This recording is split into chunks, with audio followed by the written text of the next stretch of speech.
ናችሁ? ደህና ናችሁ አላችሁ ወይ? እኔ ምንም ማለት ነው እንደኔ ግራ የገባችሁ ሰዎች አላችሁ። የምሬ እኮ ነው።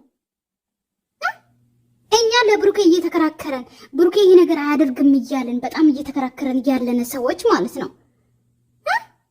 ብሩኬ ከድሮ ፍቅረኛው ጋር ሩሙስ ምን ይሰራል ማለት ነው። የምሬ ነው። በጣም የተናደድኩት ምክንያቱም እቺ ልጅ ኦኬ አላቅም ቤተሰብ ምን እንደምል አላቅም። ነገር ግን ማለት ነው ልንገራችሁ በዚህ አጋጣሚ ወረቀቱን ለሃይሚ ሰጣች። ከዛ በኋላ ሩም ሄዳ ብሩኬ ጋር ሆና ወረቀቱን እንድታመጣና ሃይሚ ሁለቱንም አግኝታ እንድትናደድና እንድትለየው ነው የምትፈልገው ወይስ ሃይሚን እስከ መጨረሻ ተስፋ እንድታስቆርጡ ነው የምትፈልጉት እናንተ ማለት ነው?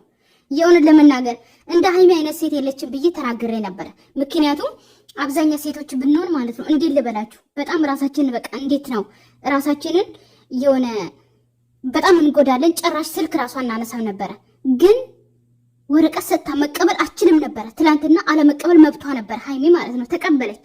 አሁን እስከ ሩም ስታመጣ ብሩኬ ደግሞ ሩም ይዞ ከልጅቷ ጋር ምን ይሰራል? ሩሙስ ምን ይሰራል? ያልገባኝ ነገር ይሄ ነው።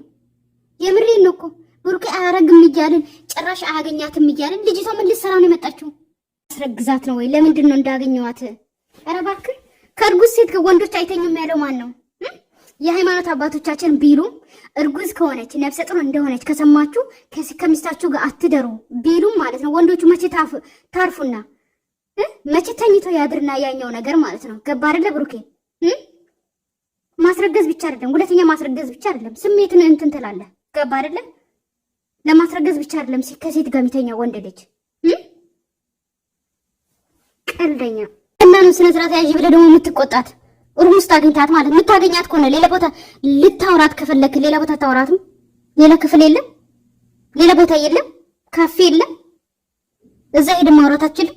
እዛ እንዴት ያልገባኝ ነገር ማለት ነው። እዛ ማለት ማውራት አትችሉም ነበረ። ሩምስ ግዴታ ነው ክፍል ቀጥራ የምታውራት ማለት ነው። ሌላ ቦታ የለም ነበረ የምታውራት ቦታ። ሲቀጥል ደግሞ እስካሁን እያገኘሃት የነበረው ከሃይሚ ጋር ነው። ለምን ብቻዋን ማግኘት አስፈለገ ሲጀመር?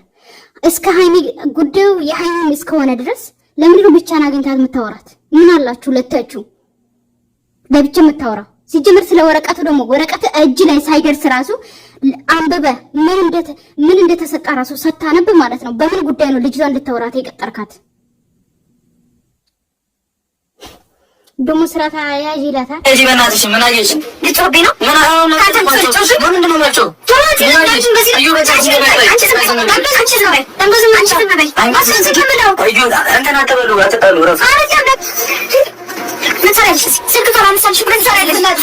ማርያም ጥፋተኛ ሃይሚ ናት። በዚህ አጋጣሚ ልንገራችሁ ጥፋተኛ ሃይሚ ናት። ሁለታቸውንም እዛ ጠቅልላ መሄድ ትችላለች። ገባችሁ አይደለ?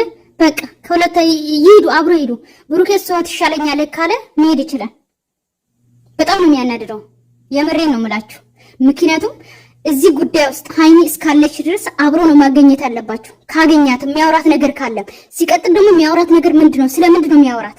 ስለ ወረቀቱ ከሆነ ደግሞ ወረቀቱ እጁ ላይ ሳይገባ ወረቀቱን ሳያነብ ወረቀቱን ውስጥ ምን እንዳለ ሳያቅ ልጅቷን ለምንድን ነው የቀጠራት? ሊያወራት ምን ሊያወራት ማለት ነው። እና ሰላማችሁ ይብዛ። ሙሉ ቪዲዮ ገብታችሁ ይባይ